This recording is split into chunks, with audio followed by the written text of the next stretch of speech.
Welcome back, I'm your host Sharky Jones, and today we're diving the west end of Rottnest Island, Western Australia with the dive boat Blue Destiny.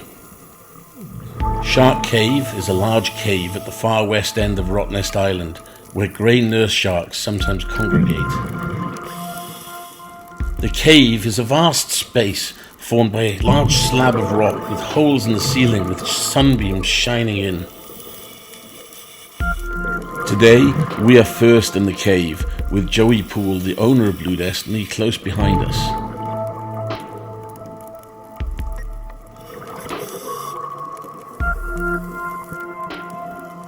We count 3, possibly 4 individual sharks in the cave, and have a calm and peaceful few minutes with them alone.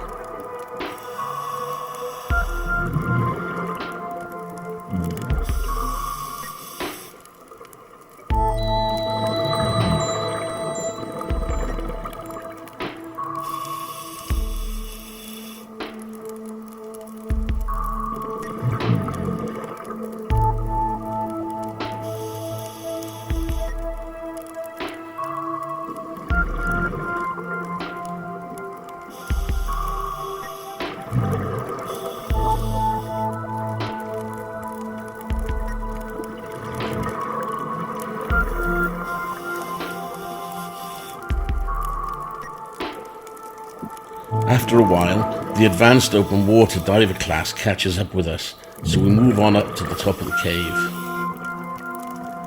The top of the cave is filled with vast schools of bullseyes flitting in and out of the light, glittering like jewels in the sun as sunbeams stream through from the cave. We continue right through the cave and out the other side as we go to look for more sharks in the gullies spread around the site. I check out one particular ledge that I know of nearby that often has 1 or 2 sharks, but sadly not today. Outside we find no more sharks, but I see more of the west end than I've ever seen before, passing schools of fish and a large giant stingray. Today conditions are outstanding. It's flat calm, there's no swell, no current, and visibility is at least 30 meters. The motor vessel Blue Destiny is 20 meters long. Today, when we're at the stern of the boat, we can see clear past the bows. A juvenile pink snapper swims in from out of the blue. A juvenile has spots and no characteristic bump yet on its head.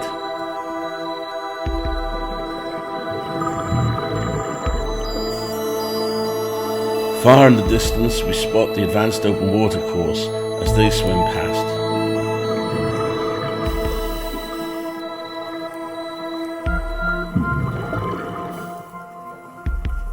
We continue on, exploring the different caves and gullies.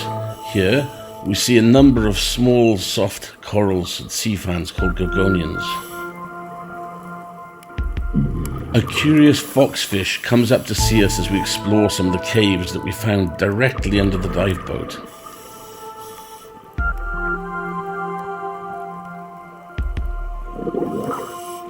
With our air and safe bottom time running low, we make a slow ascent, stopping to decompress midway directly below the dive boat.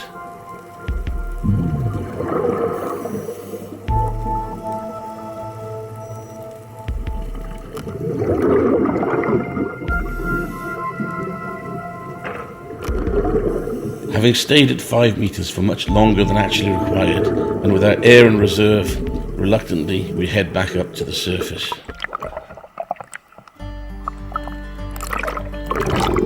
Our second dive site is at a shallower, sheltered spot close to shore in a bay nearby on the south side of Rottnest. It's called Wilson's Maze. This site is full of deep canyons and gullies with deep, moody caves and swim-throughs.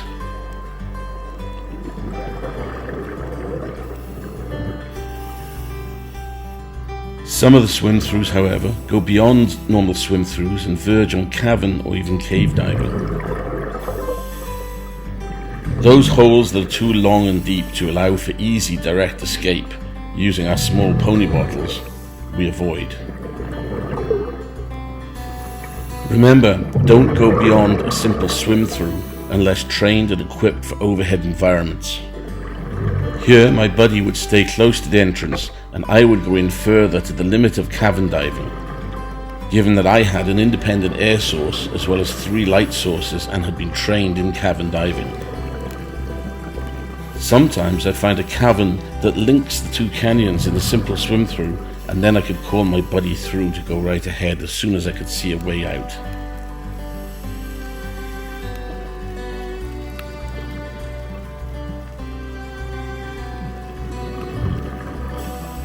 This beautiful tunnel had 2 vertical exits before becoming too long and tight, so we stayed near the exits. As we turn around, you can see that we're right next to the vertical exits, which allow for safe egress and beautiful lighting.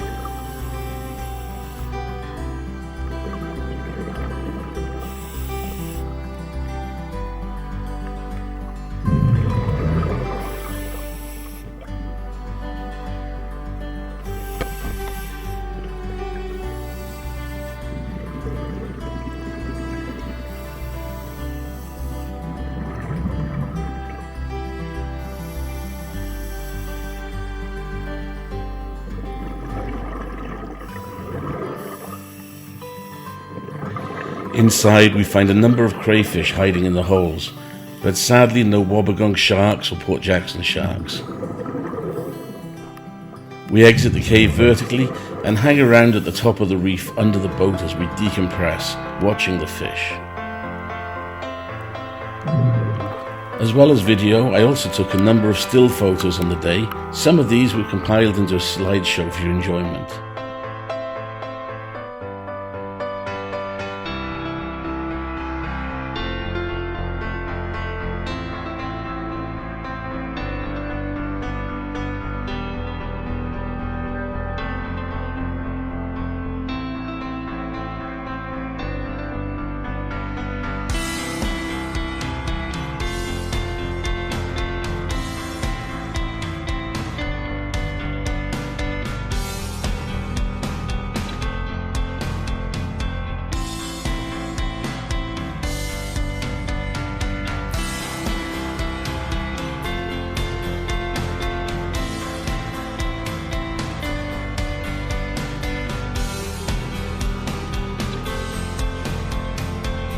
Before surfacing, Leo does a little practice with his delayed surface marker buoy. This brings us to the end of this episode of Aquatic Australia Dive Stories. Thanks for watching and come and join us again soon on Aquatic Australia. I'm your host, Sharky Jones.